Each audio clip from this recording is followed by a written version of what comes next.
Allah Quran-ı Kərimdə insan haqqında birinci dəfə danışır.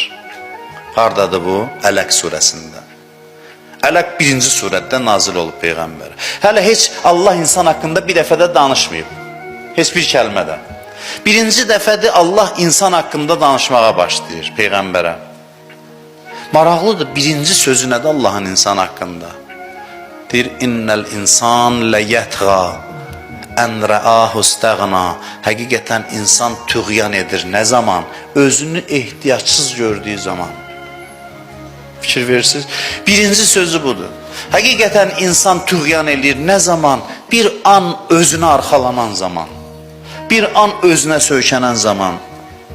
Onda Allah da nə edir? Allah sevdiyi bəndələrinin dərhal vurur orada. Dərhal. Məsələn, o birdən olur, həyəcan təbili. Məsələn, müharibə zamanı görsən ki, həyəcan təbili olur, cəmaat qaçır, məsələn, sığınacaqlara doluşur, nəsə təhlükə var.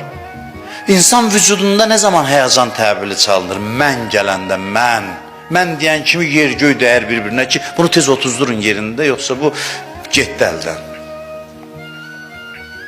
Bütün yer göy qarışır bir-birinə. Ki bunu necəsə sakitləşdirin, bu mən başladısa, getdisə vəssalam, batdı bu. Tuğyan buna deyirlər.